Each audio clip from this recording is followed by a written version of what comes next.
প্রথম থেকেই মাথার সমস্যা ছিল, নালী বন্ধ ছিল। আলহামদুলিল্লাহ আপনার শ্বাসের ব্যায়াম করে আমি আল্লাহর রহমতে অনেকটা সুস্থ। আমি 1 বছর হয়েছে এখানে চিকিৎসা নিচ্ছি। স্যারের এখানে আসি আলহামদুলিল্লাহ, আল্লাহর নিয়ামত। ডক্টর জাহাঙ্গীর স্যার আমাদেরকে দিচ্ছেন আল্লাহ। তো আমি আগে থেকেই বলছি যে আমি ছোটোখাটো একটা কাজ করি স্যার, আমি লেখাপড়া জানি না। আপনি যে বললেন আমি ডায়েরি দেখবো, আমি লেখাপড়া জানি না স্যার, আমি কাজ করি ক্লিনারের। তো আমার তো প্রথম থেকেই মাথার সমস্যা ছিল, নালী বন্ধ ছিল। আলহামদুলিল্লাহ আপনার শ্বাসের ব্যায়াম করে আমি আল্লাহর রহমতে অনেকটা সুস্থ। তো স্যার এখন আসছি হলো, কালকে রোজা ছিলাম, আজান দিয়ে দিছে, উঠতে উঠতে একটু পিংসলের পানি খেয়ে রোজা থাকছে, অন্য কিছু খাই নাই।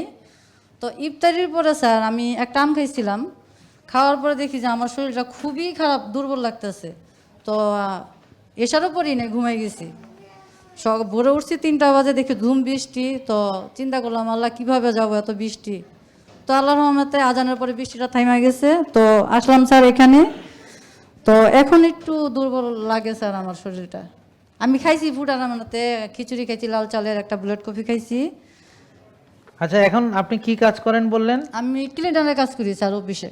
আচ্ছা, অফিসে ক্লিনারের কাজ করেন, তাই তো? জি জি। আর লেখাপড়াও স্যার আমি অতটা জানি না। আচ্ছা, দেখেন আপনাদেরকে শরম দেওয়ার জন্য ওনার মতো একটা রুগী আমার যথেষ্ট। তো একটা লোক বললো আমি অনেক গরিব বলে এখানে আসতে পারি না, অথচ বিমানে চড়ে। আর উনি এখানে ক্লিনিং এর কাজ করতেছে, আমার এখানে চমৎকার ভাবে চিকিৎসা নিয়ে সুস্থ হইয়া উনি ভালো আছেন। আলহামদুলিল্লাহ অনেক বুঝতে পারছেন? তাহলে ওনার মতো একজন ক্লিনিং প্রফেশনে থেকে উনি জেগে লাইফস্টাইল ফলো করতে পারতেছে। তাহলে যেসব শয়তান অগল বলে এখানে কোটি কোটি টাকা আসলে আসা যায় না, তারা কত বড় শয়তান, ইবলিসের দোসর। এবার ভাবেন খালি। হ্যাঁ অবশ্যই, হ্যাঁ অনেক ধন্যবাদ। তবে স্যার আরেকটা জিনিস, অনেক খরচ বাড়ছে, এটা ঠিক।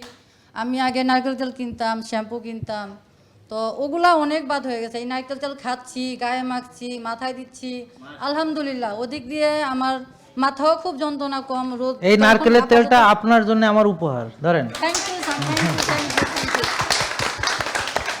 আর সাথে হলুদও, এই যে এটা তো আপনি পাবেন, ধরেন। হ্যাঁ thank you sir, thank you sir.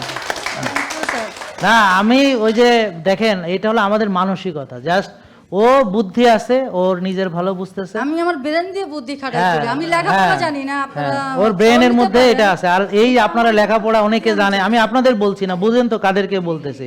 তো এরা লেখাপড়া জানে, কিন্তু এরা শিক্ষিত হয়েছে, কিন্তু এদের বুদ্ধি হয় নাই, বুঝছে, নিজের ভালোটা বুঝতে পারতেছে না। এর আগে একজন গার্মেন্টস এর মেয়ে সেম কথা বলে গেছে। কি বলেছে? ওই মেয়েটা বলছে কি যে স্যার আমরা না, আমাদের পোলাপান ওকে ধরছে যে আচ্ছা আপনি তো গার্মেন্টসে কিভাবে এই খরচ চালান। তো সোজা কথা বলছে, কয় যে আমি রুগী ছিলাম, কাজ করতে পারতাম না, ওভার টাইম তো দূরের কথা, নর্মাল কাজ করতে পারতাম না, আমার চাকরি চলে যাওয়ার মতো অবস্থা। ডাক্তারের ভিজিট দেওয়া লাগতো, রিপোর্ট দেখাইতে টাকা দেওয়া লাগতো, পরীক্ষা নিরীক্ষা করাইতে হইতো, ওষুধ খাইতে হইতো, আবার খাবারও খাইতে হইতো। এত খরচ আমি সামলাইতে পারতেছি না, হিমশিম খাইতেছি। তো এখন আমার কোনো খরচ নাই, খালি খাওয়ার খরচ একটা খরচ। আর আমি ওভার টাইম করি, আমার আগের চেয়ে চাকরি এখন ভালো করতে পারি, এখন সুস্থ, ডাক্তারের ভিজিট লাগে না, কোনো খরচ নাই। আর এখন যা আমি খরচ করি খাবার খরচ, দেখি যে আমার আরও টাকা থেকে যায়, কারণ আমি একা মানুষ আর কি খাই।